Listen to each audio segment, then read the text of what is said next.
Welcome to the Best Football Show. I am Brian Baldinger. We are 10 days away from the draft, or 9 days away from the NFL draft. This is Tuesday, April 16th. Tax day has come and gone. Hope everybody got their taxes out on time. And you're getting a big fat refund, and you can start spending that money going to your favorite NFL game this year to go see your favorite players. You can find me at Baldy NFL on Twitter, Instagram, Threads, X, YouTube, you name it, on the NFL Network. You can find me right here on your free Odyssey app. Download it, subscribe it, like it. I'm here every day leading up to the draft. So today, I want to get into the top 5 wide receivers and who might be a good fit, because this is a deep and talented draft for wide receivers. Maybe as deep at the very top of the draft as we've seen in a long time. And as I will describe here very quickly. But there are also a lot of teams that are wide receiver needy. The Patriots are picking number 3. They're wide receiver needy, but they won't take a wide receiver first. They have too many other needs. They might trade back and take one out of 3, but Arizona certainly at 4. Could draft 1 at 4. They could trade back. They could draft 2. For sure, they could draft 2 in this draft. The Chargers, they just, unloaded Keenan Allen and Michael Williams. They certainly need help for Justin Herbert. You could say the Chicago Bears. I know they've got Keenan Allen and DJ Moore. They could be in the wide receiver market. The Jets with Aaron Rodgers, they could be all in looking at a receiver.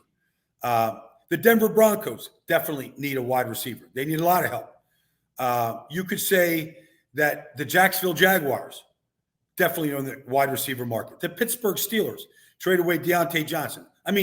These are teams that could go wide receiver in the first round.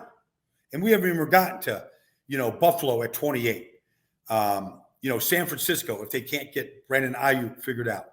If Rashee Rice situation blows up in Kansas City's face, could they be in the wide receiver market? So with that said, in the backdrop there, let's get to the wide receivers. So I'm going to say Marvin Harrison Jr. is wide receiver number 1. Look, you go to, he stepped on the field in Columbus as an 18-year-old. And he was a dominant player with Garrett Wilson, with Jackson Smith and Jigba, with those guys, C.J. Stroud at quarterback. He was a dominant player. Just look at his Rose Bowl as an 18-year-old freshman against Utah. I remember being out there, for that game.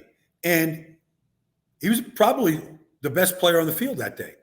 And Utah had plenty of guys that could cover, and they were a really good football team. And Marvin Harrison was the best receiver on the field.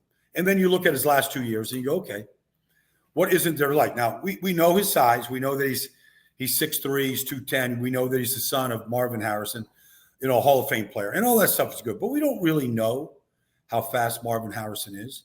We really don't know, the true measurables with what his wingspan, hands, all that kind of stuff. Some of that stuff makes a difference. Sometimes you just watch the tape and you can – but, look, I think at the top, if Arizona just sat there and entertained a bunch of phone calls and, had a bunch of draft scenarios, Monty Ossenfort in the second draft and Jonathan Gannon, I think the Arizona Cardinal fan base, the Arizona Cardinals, if they just sat there at 4 and took Marvin Harrison Jr., provided nobody jumps up and trades in front of Arizona to take Marvin, which can conceivably happen, I think people would say, you know what, we got our Larry Fitzgerald.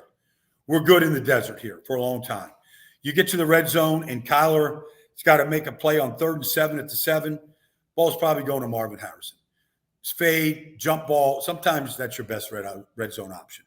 3rd downs, probably like Larry. You're going to the next Larry Fitzgerald.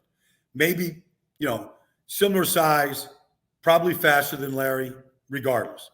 Okay, I think it's pretty safe if you said Marvin Harrison is the number 1 wide receiver, because my number 2 wide receiver is Rome Odunze. And there's days when I have Rome in front of him because I think Rome might be faster. I think he might be as big, and he has dropped less passes. He had 3 drops last year. He was the punt return at Washington. I seen him take a punt return back to the house for a touchdown. His contested catch rate was better than Marvin Harrison's. It was 75% versus 43%. You watch the vertical leap at 39 plus inches might be better than Marvin's. So you watch him, and to me, my comparison, and I stand by this, when I first studied him, I said, this is Jamar Chase. Maybe not the same explosion, Jamar catching a hitch and just running by people that we've seen.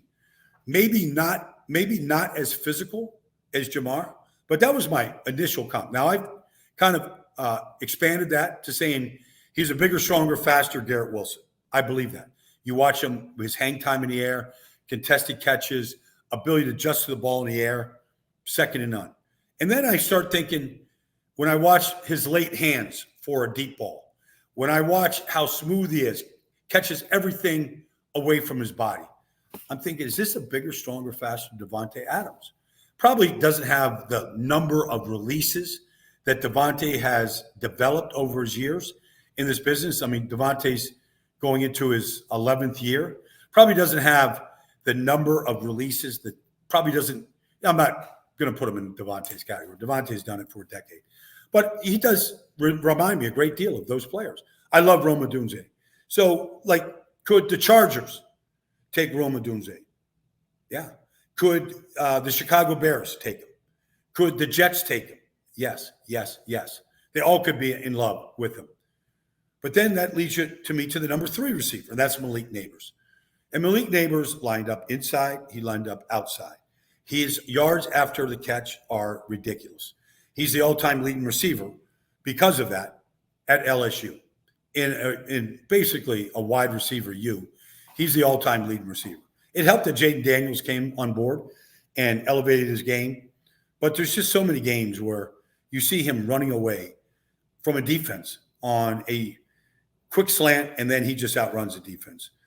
He's a difficult guy to tackle after the catch. And then you watch him work out, and you see the 4.35. And sometimes that number 4.35, sometimes that's just straight line speed. It's not really game speed. We saw that from Puka last year, where he was always open and he was dangerous after the catch, yet he ran close to a 4.7.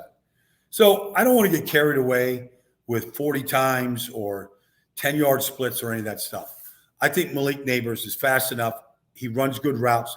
He runs by teams. He takes the cover off the defenses. Malik Neighbors could easily be the number 2 receiver taken. He could easily go to the Chargers at number 5. He could be that high. Does he get by the Chicago Bears or New York Jets? Both teams could be looking to add a receiver. He's going to be in demand. I don't think these receivers get out of the top 10. And if they do, if any of these 3 receivers, Marvin, Rome, Malik, get out of the top 10, you might see teams trading up to go get them. You might see Pittsburgh trade up to go get one of these guys. I mean, they need somebody opposite George Pickens right now. And, you got to help out Russell Wilson. He seems to thrive when he's got a big receiver like DK Metcalf, And so if any of these guys drop, could Pittsburgh at number 20 look to trade up like they did last year? Last year they traded up, get in front of the Jets to take Broderick, their right tackle, Broderick Jones. So you could see Pittsburgh move. It's possible if one of these guys drop.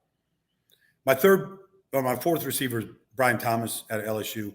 That 4.33 speed on a 6'3" frame, and just what he has accomplished.